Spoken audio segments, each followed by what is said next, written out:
Well, hello everybody. So today we are having a conversation with Nathan the Fox, and Nathan is has this podcast called The Fox Den. Is that correct? Yes, that is correct. And I decided to reach out and say, "Hey, why don't we do a podcast together, and then we exchange, interviews, and we get to know each other like that?" Because I believe that in business, sometimes we just have to reach out to people. We have to expand our reach, understanding who we play with. But one thing that I found very interesting is that Nathan has a similar path than me in terms of going abroad and then coming home. But also, Nathan is an educator, and he does these podcasts just for fun. And I think that's pretty amazing. So, Nathan, welcome onto this little interview. Thank you, Natasha. I appreciate you having me on. It feels funny to be on the guest side of the microphone here, but It's I'm okay. ready for It'll it. be good. I'm Cool, ready. cool, cool. I'm ready. I'm ready for your questions. So, well, the first question is like, what started you to like? Why did you launch a podcast? What brought you to launch a podcast in business, knowing that you're an educator and all of these things? Like, what brought you to to touch on business? Okay, so that's a great question, and I have a very eclectic teaching background. I've taught in different countries, whether that's Costa Rica or China or Israel, here in Toronto, um, and I've taught in the public system and the private system, and my current school, I was hired as a business teacher, and I had the opportunity to interface with a lot of really intelligent students, but also connecting to some of the parents who are in business or just out and around in my interactions, meeting with people who are doing really interesting things. I mean, such as yourself, and we just had that podcast when you were my guest. But I love having those conversations, just in person, nothing recorded, just in person conversations. And I was starting to bring in a lot of guest speakers to my classrooms, and I was bringing in I think by the end I brought in close to 10 different guest speakers, and they were really fascinating. Some of those I did record, but we kept it on a Google Drive, so it didn't go public. And I started thinking to myself, wouldn't it be a great idea to get these conversations recorded and put onto YouTube, and now I'm putting them onto Spotify as well, so that people who are not in the classroom can also benefit from these and learn from these, and have a shared resource where people can go back, they can pause, they can rewind, and it'll have a place to live. And it also gives me a chance to meet interesting people, such as yourself. I don't think we would be having this conversation. We wouldn't be having this conversation No. if No. I didn't start the podcast and interview Mike Merker, the toy inventor. That was our mutual connection, and now we are having one. And who knows where someone could be listening to this in some far-flung region and say, "Oh, I'd like to be on the podcast as well." So things start to build on itself and grow, and it's exciting. It's, for me, I've always liked talking with people, and this is a chance to meet interesting people and hear their stories. Um, with all of your how many interviews have you done so far? How many podcasts have you done so far? So the one that you and I just recorded a few minutes ago, that will be episode 5. Okay. And in another hour from now, I have another interview. So I have a big morning of interviews this morning. I'm interviewing. My next guest is going to be someone who retired in his mid 40s, so around my age or maybe around your age. And Sure. he's doing well. We're not gonna go there, No, but no, no, no, okay. but where he's doing something called the FIRE movement, FIRE. So it's financial independence, retire early. And he basically crunched the numbers and realized, hey, I don't really have to work anymore. I've made enough money, and if I spend X amount per year, he's a very good with numbers. He made a budget. He said, I don't need to work anymore. I can just live off of my savings and investments. And he took his kids and he homeschooled them, and they traveled for a few years around the world. He just got back from Morocco on a vacation, and he's really living an incredible life. So I brought him in as a guest speaker, and then I said to myself, he would be fantastic for the podcast. There are people out there who, whether or not they can do the FIRE movement and achieve what he's achieved, at least it's an idea to say, hey, wait a minute, Yeah. maybe I don't have to work until I'm 75. Maybe I can stop earlier and enjoy the fruits of my labor. So it's interesting stuff.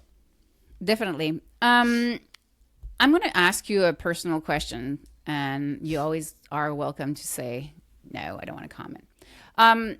So do you think that the way that you learn, like Nathan as a human being, do you think that you learn, like that one of your biggest needs as a human being is growth, and that you are finding in those connections, in those conversations, a way for you to grow? So instead of reading a lot of books, you actually choose the people that you bring in your life to learn and to grow.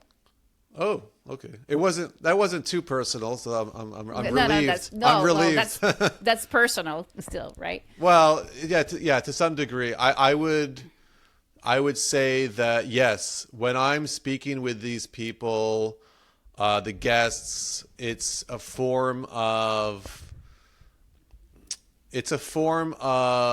almost like a therapy in some way, because we're sharing each other's stories. I'm listening to your stories, you're listening to my stories.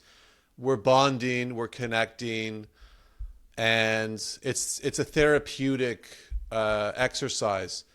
And frankly, as we were touching on in the previous interview that we were having, that's very lacking today. You see a lot of people on their phones, they're scrolling, they're passively taking in content. They're looking at other people having adventures. Oh, this person's jumping off of a waterfall in Costa Rica. They even watch other people playing video games. They're watching other people playing video games. They're watching other people live life.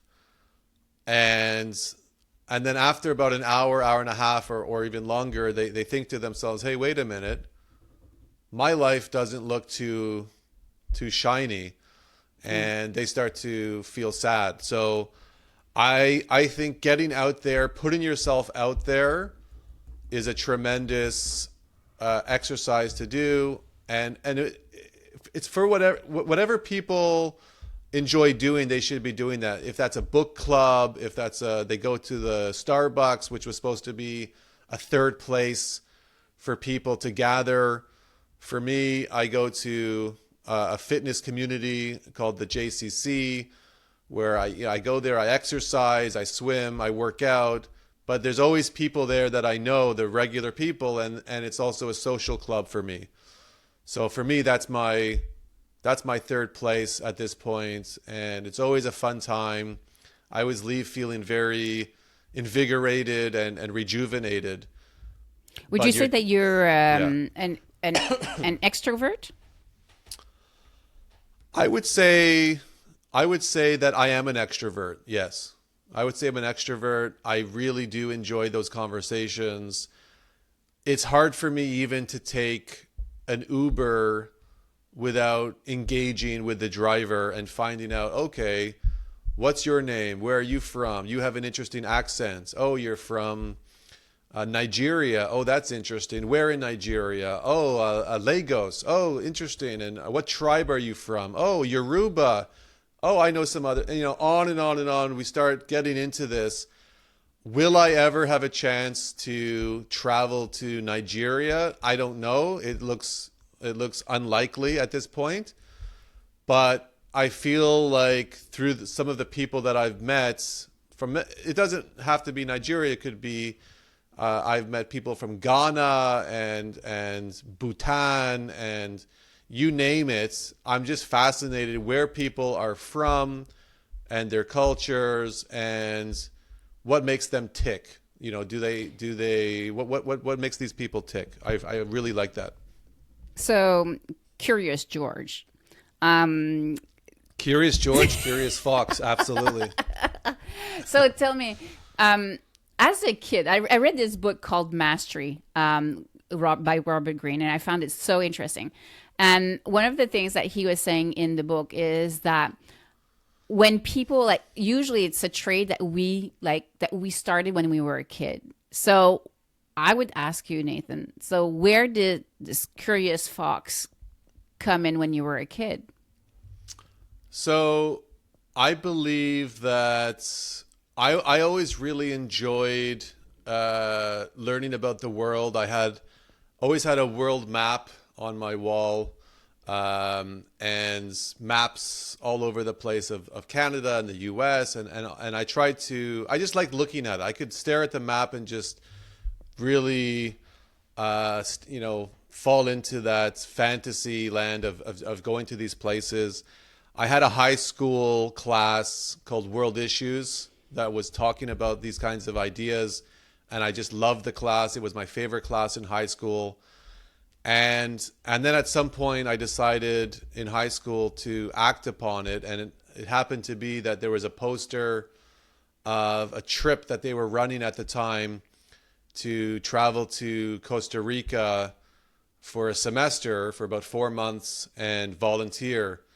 And I decided to act on it. I went through with that trip. I was the only student from the high school who went on that trip. And it was one of the best trips of my life. I learned how to speak Spanish. I lived with host families. I learned how to navigate around in a completely different environment. And it was like a paradise, seeing toucans and parrots flying around. I was working in the jungle for most of the time, and seeing jaguar prints on the ground, and eating fresh pineapples off of the plants. It was really something special, and that sort of got me going to say, hey, I really like this, and kind of propelled me to do that again with living in Shanghai in China for a year, and living in Israel for 7 years. And I would like to do more of that kind of thing. I think traveling is where we learn a lot about ourselves and about others. You will laugh, and I try to get my when you're talking, I'm listening, but I swear out of my window I'm overlooking a park, well, not a park, but a property of my neighbor, and a fox just walk through the woods, and I've never seen a fox walk through that wood ever. Really? Ever. Like, I swear, I Oh was my looking God. for my camera, and I was like, that is so hilarious. A beautiful little, red, like, he's fully red at this time. So yeah, fully red fox that just walked by. I was like, That's is unbelievable. hilarious. You can't Yeah. make that stuff up, can you? No, I know, but I just wish that I could have taken the picture. And it was, I can't see it there, but yeah. Okay. That is so cool. That is cool. I love that. Yeah. I love that. So for you, traveling is the best way to expand your mind. And I think that as being curious as you are, and going through all of these aspects and being an educator, do you feel that is your way to take everything from the world and bring it to the people that are, I wouldn't say stuck in a classroom, but are in the classroom.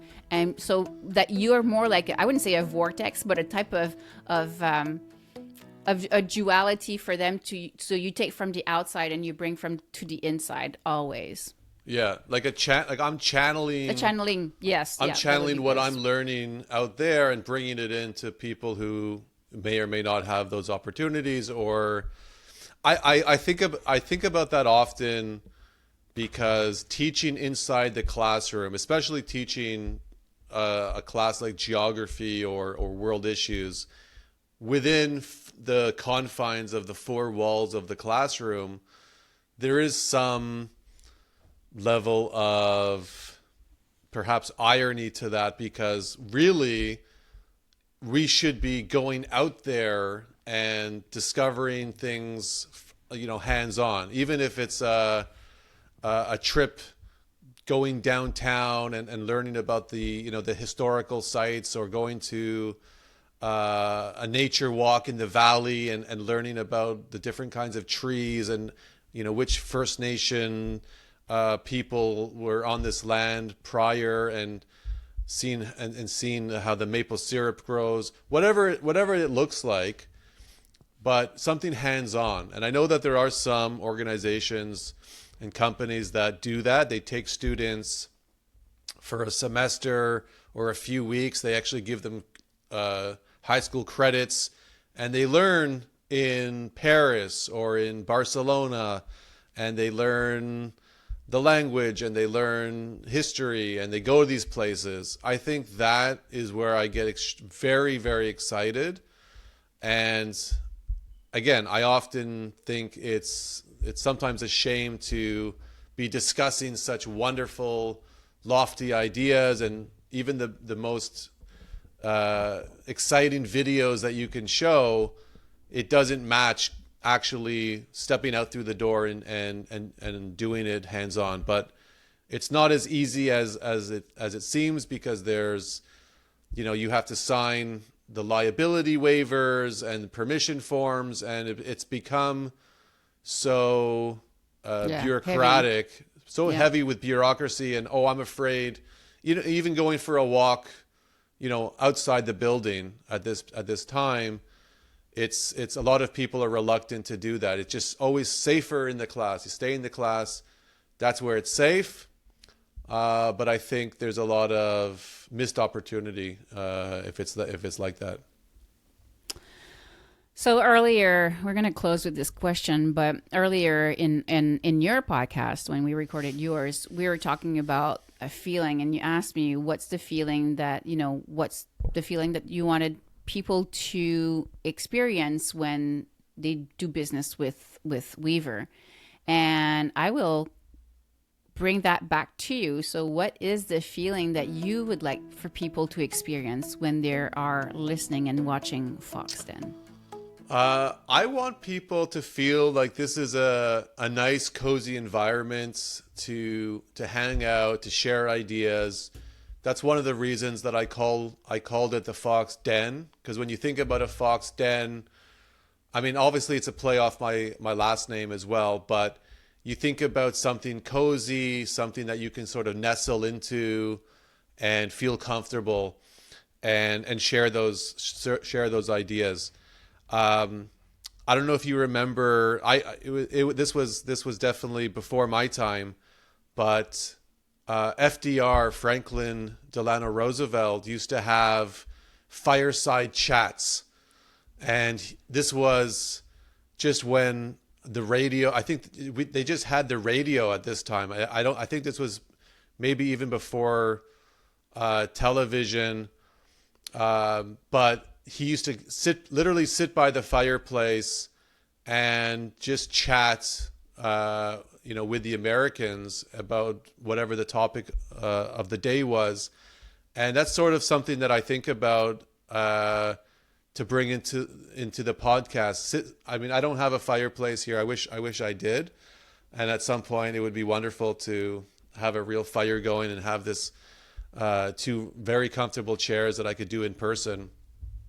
But just to sit there and hash out the the ideas of the day. And this podcast is focused on interesting people and their career paths and business. But as we've had these conversations this morning, I'm happy that the conversation can pivot to other areas as well, if that's whether that's psychology or geography or philosophy.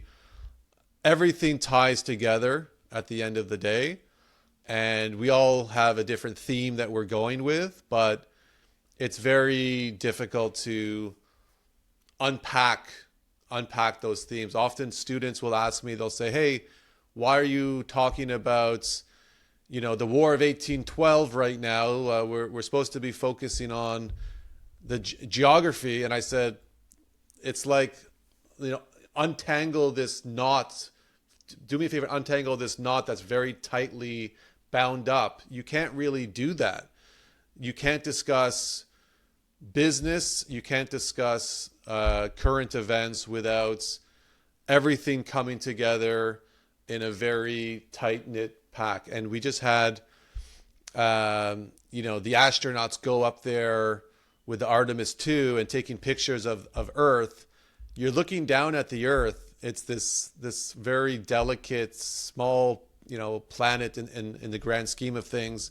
You don't see borders, not to get cheesy, but you don't see borders, and you see this thin layer of the atmosphere, and you realize where we are within the Milky Way galaxy, and you're like, we're such a speck of dust.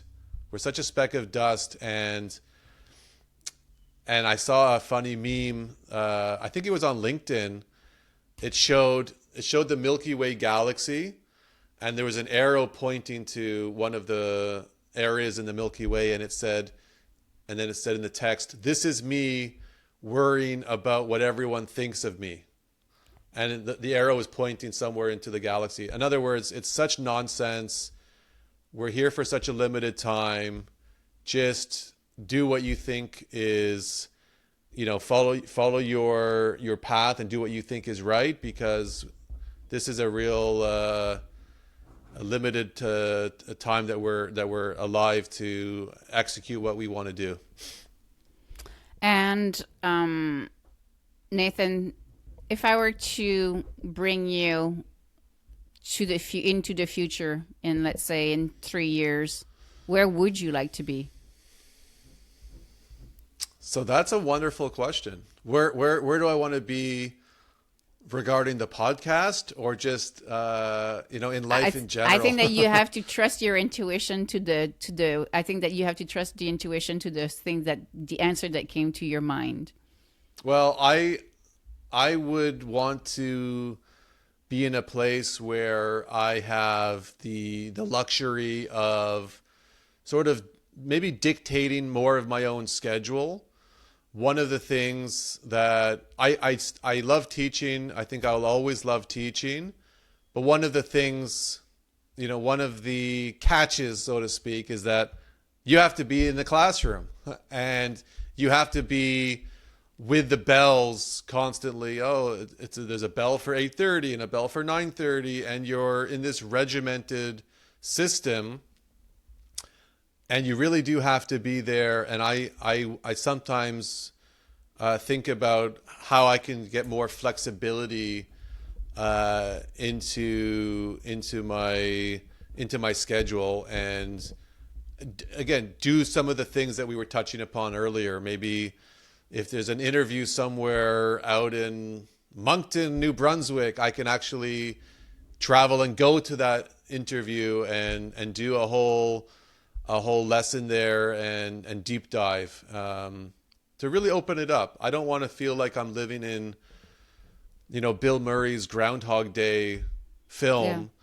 Yeah. I want to experience the world. I want to experience more and see more, and that's sort of some of the visions that I think about sometimes for the future. Well, Nathan, this was a really cool conversation. Thank you so much for spending the time with me.